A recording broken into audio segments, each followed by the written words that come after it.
Well, welcome everyone. Welcome to Trauma Research Foundation's TRF Tuesday. This is our weekly mini workshop series from Bright Voices in Therapeutic Embodiment. If you're watching on YouTube, go ahead and hit the subscribe button. It tells YouTube that this content is valuable, and then they'll show it to more people. Melissa, take it away. Well, I'm so glad to be here in our third session. This is so exciting.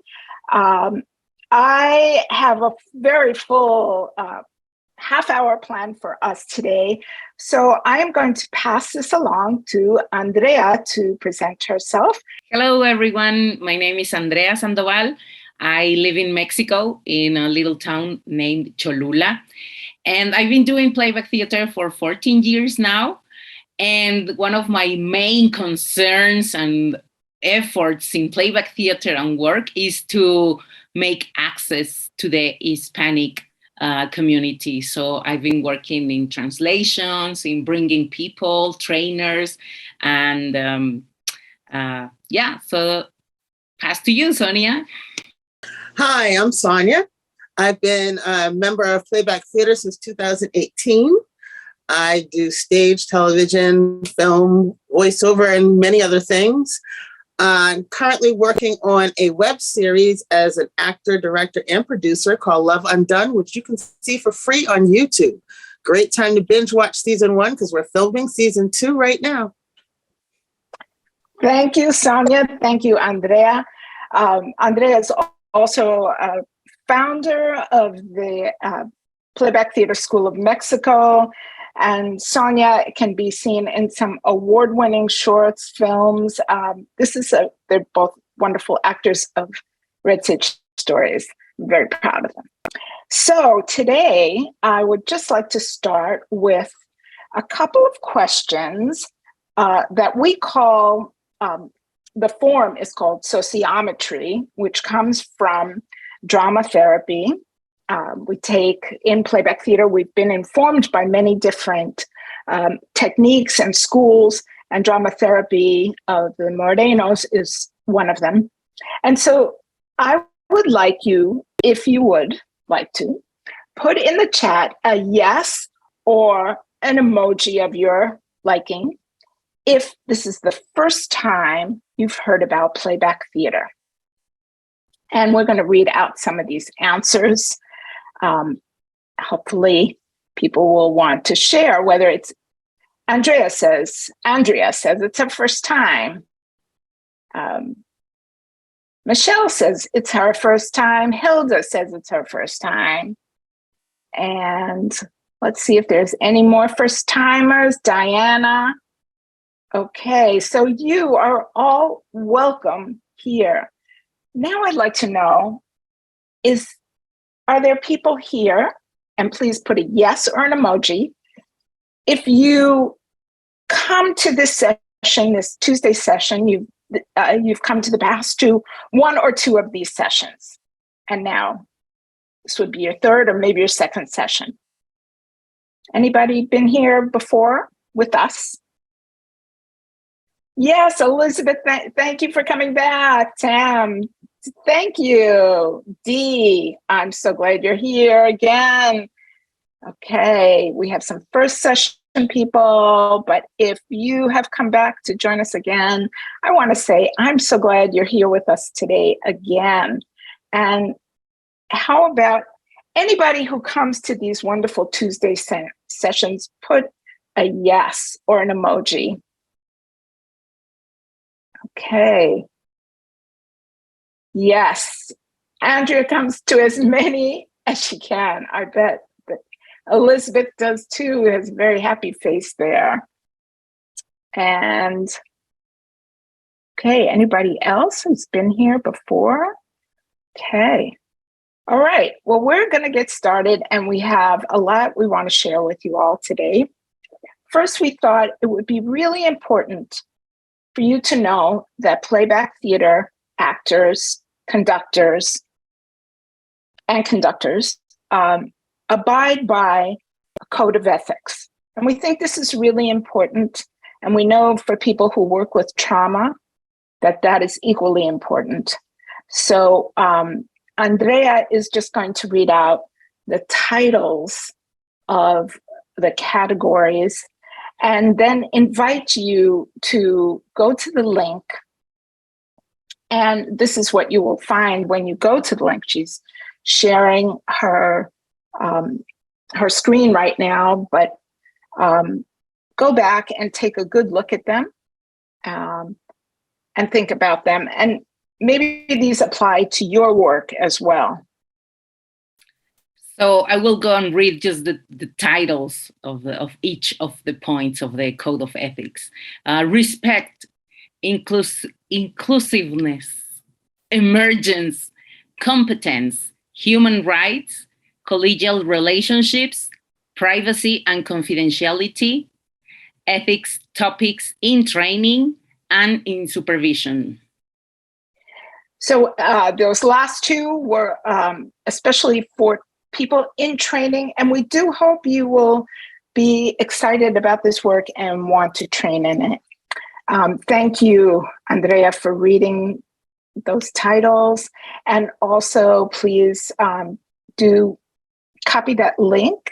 Our dear friends are going to put this in the chat, and you will be able to go and check out these this code of ethics, which we hold dear. There you go. Thank you, Mary. Okay, so now to get into the experiential part of this session, we're going to look at a new form. So far, we've seen pairs, fluid sculptures, and three-part story is what we're going to see today. These are the three forms that you will see in any playback theater show at the beginning. They're the forms that invite people to speak of their emotions, and they're what we call the short forms. Thank you, Andrea. So a three-part story is exactly what it sounds like. There are three parts. There's a beginning, there's a middle, and there's an end. And each one of us are going to play one of those parts. And when we finish our part, we'll freeze. At least one of us is going to play whoever the teller is. And it looks like we have 2 volunteers already, which is just so exciting. So I, as the conductor, will invite Jeanette to please tell us in your own voice this short story. Okay, the prompt is, all right, and you're really trusting. The prompt is, when was a time that a stranger helped you? Okay. About how long do I have?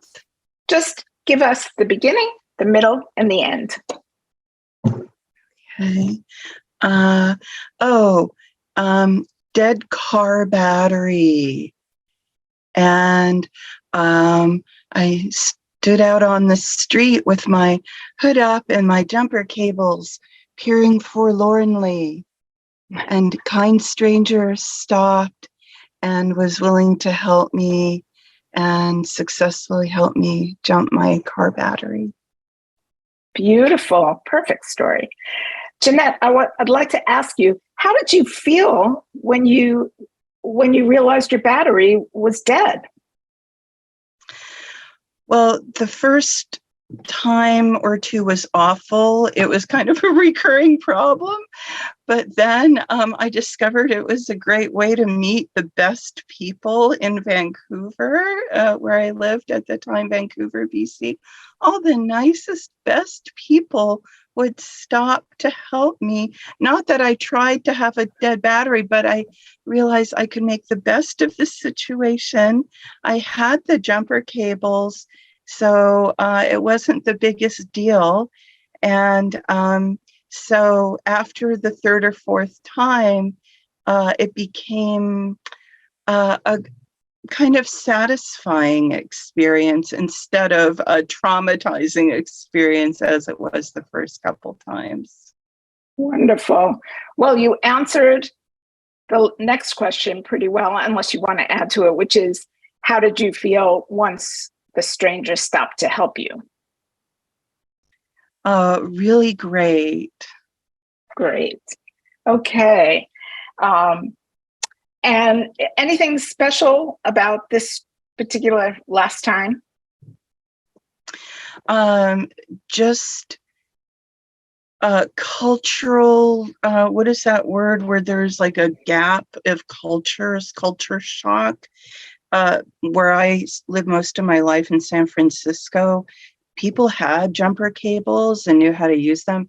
Not here. People almost never had jumper cables. It's like so people like were very nervous about it, and it was like this extremely foreign thing. And so I became very like a teacher and had to guide them through. And it's like, no, I can help you. It's something that can be done. And here I will do it. And I have this written out. We'll just follow procedures. And so, so I think I also help them by showing them like, this is how it's done. Maybe in their future life, they could make use of that. Okay. Thank you for that story, Jeanette. So we're going to enact this story, this 3 parts, maybe not linearly, but you'll see your story. We hope you'll see the essence of your story. Jeanette's dead battery. Let's watch. This woman ever charged me? I mean, come on. This is, how many times have I died and been brought back to life? I mean, there are really nice people that stop by and help her out, but my goodness, I would like to just live and have my charge and just do my thing in the car. This sitting on the road thing isn't for me, but I mean, for her, it just seems to be the thing. So, you know, I guess I'll just wait for another charge. Oh, I see this woman. What? I can't believe it. She has her, what? She has her own cables? Nobody here has cables. Well, I want to help her. Yeah, well, I guess I'll stop and see what I can do.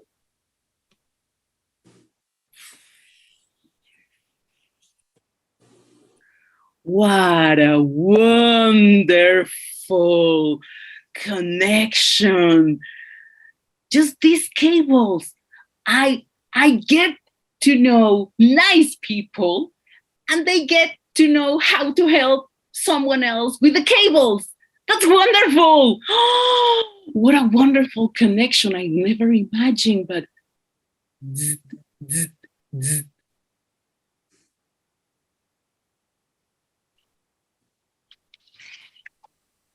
Thank you, actors. Did you see your story, Janet? Jeanette, right? Yes. Thank you so much. That was great. Thank you. Thank you. Okay. So I am now going to invite, I think we have time. Mimi, would you like to turn on your video? Yes, and join us. Hi. Hi. Hi. Do you have a story for us about being helped by a stranger? Oh, same prompt. I'm glad I didn't know it, or I wouldn't have been listening so well. By a stranger, helped by a stranger. God, it's hard to remember something now because that was so vivid. Helped by a stranger. Yes, yes, I do. So I was doing a presentation to a bunch of doctors in a different city, like St. Louis. I'm not even sure what city, because I would go from one city to the next city. And I would do my presentations always kind of looking at the screen, because it was the old days before we had PowerPoint and a computer in front of us, and there would be slides. And I'd find that sometimes I was like losing the audience.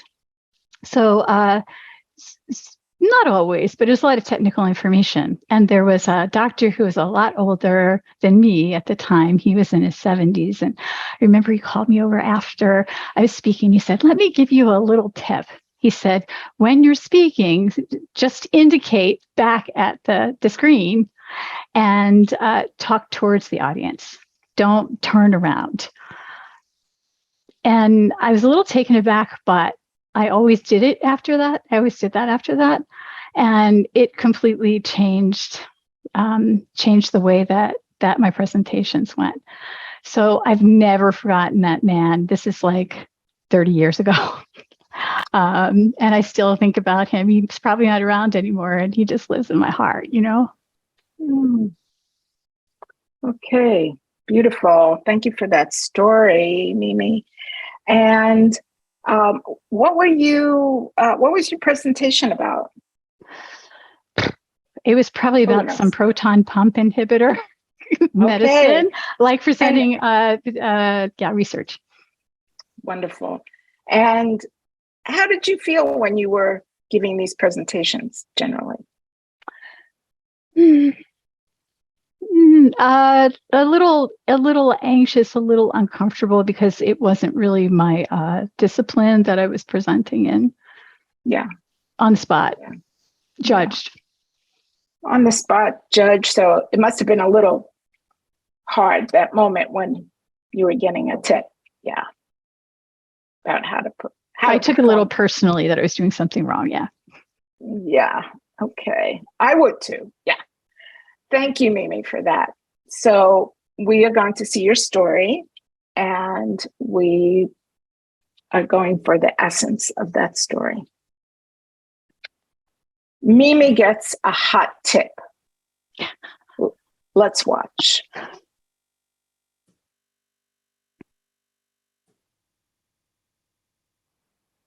What is she saying? I kind of lose her a little bit. Okay. Now I understand. Okay, then.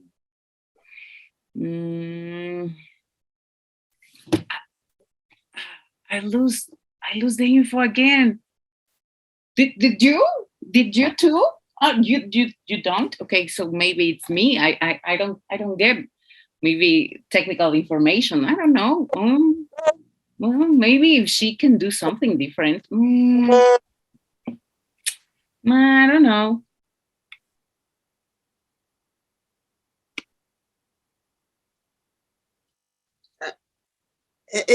Excuse me. I got a secret to tell you. I noticed it. You know, you're turning around and there's some people, they're not getting it all. When you turn around, we can't really hear what you're saying. So I tell you what, the information's really important. So if you just kind of tell us to look right back here, see, you do that, you don't turn around, we don't lose the information, huh? What do you think? Try it out. It might work.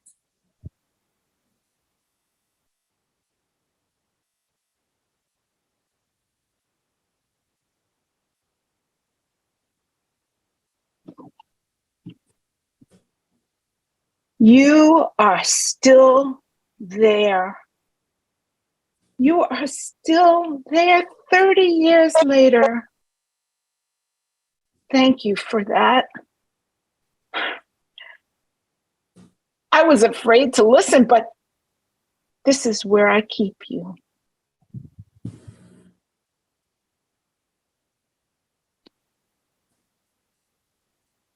Thank you, actors. That was beautiful. Thank you for that. Thank you, Mimi. And now we have time for a couple of questions, if our audience has them. And people are saying in the previous sessions of this series can be found at, and the link is there. Michelle said, wow. Dee says, wonderful. Elizabeth gave a heart. And Jeanette said, thank you, panelists. Thank you, more hearts. It's And Jeanette also said, wonderful to participate here and the demonstration of your model. I'm so pleased that we got to hear these two stories. Thank you. Mimi is saying in the chat, that was amazing to relive that and experience my appreciation. Yeah, if anybody has questions, you can submit them in the chat. Melissa, go ahead. Oh, what's the takeaway? What's the takeaway with Playback Theatre? Well, the takeaway, it's large. One is that you get to see your story played out in front of you. So sometimes that's just a pleasant experience, but sometimes that could be an experience that you never shared with anyone, and that you get to see that you survived it, and that increases your resiliency. And then somebody else in the audience said, I had a story very similar, and that increases their resiliency. And then as a group, you're forming bonds. And so community is strengthened. And also you get to see that your ordinary story, because everybody has been helped by a stranger in some moment, for example, is lifted to art, that our lives are worthy of art. And this is a great takeaway. Sometimes playback theater will give you a new perspective you hadn't thought about. As we go next week and the following week, we'll be seeing more complicated stories. So get your stories ready. We then interact in a more complicated way. So there's more opportunity to work out more issues. It's not a therapy, but it is therapeutic. There's an interesting question here. How do you determine what the prompt is for a format? Are you trying to guide for something specific in the room, or what goes into that decision? The prompts are infinite. There's no limit on prompts. Today I chose that particular prompt, which I made up, because I thought we're all here in a helping professions, and many people here come looking for help. Well, it's always good to remember that we get help from strangers, and that those spontaneous moments that we have in our lives, maybe you help those spontaneous moments by not getting a new battery, but maybe you also are just open to meeting people and to receiving. And so I thought it would be a prompt that would allow us to be in touch with something very positive in our lives. Sometimes the prompts are very difficult, especially according to the group that we're working with. So people are talking about their experiences, the carceral experiences, or specific traumas, which we have seen in the trauma research conference. We've looked at experiences of abortion. We've looked at experiences of being homeless, and it's infinite, really. I think we have time for one last one. Has there been any studies about this, about the efficacy or anything along those lines? I know you said it's therapeutic, but it's not therapy. Has there been any sort of study?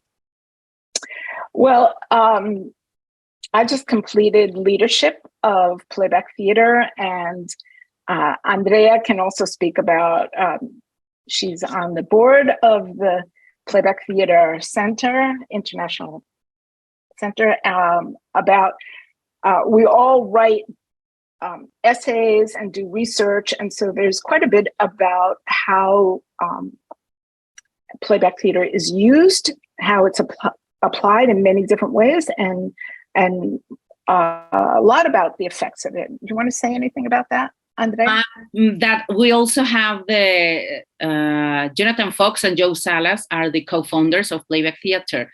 And we have the Jonathan Fox narrative reticulation, that he is still working in the theory of Playback Theatre, that it is not from the psychologist view, but that's where he can also explain more about what is happening and how the stories can reticulate, how the stories can connect, and how can this help in different scenarios and with different communities. So maybe that's something that we can also, for the next session, we can put a link to see and to share the narrative reticulation theory of Jonathan Fox. Okay, great. I just put the title in the chat, so that narrative reticulation. Thank you, Michelle. It says this was so informative. I think we're about out of time. Do you want to let us know what to expect for next week?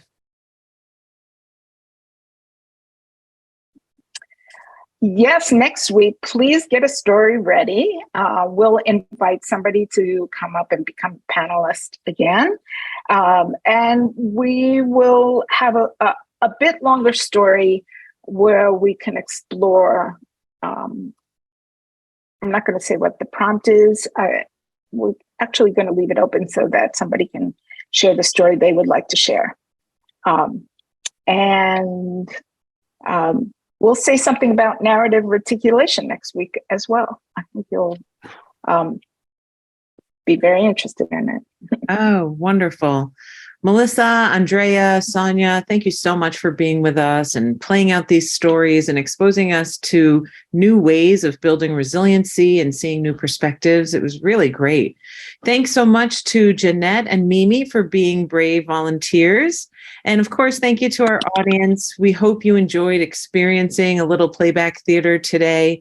Share this program with everyone you know and visit the TRF resource page, Somatic Library, to find past sessions of this series. They're free to all. We're so happy to see you and be with you today, and we look forward to seeing you next week, same time. We'll see you then. Bye, everyone. Bye.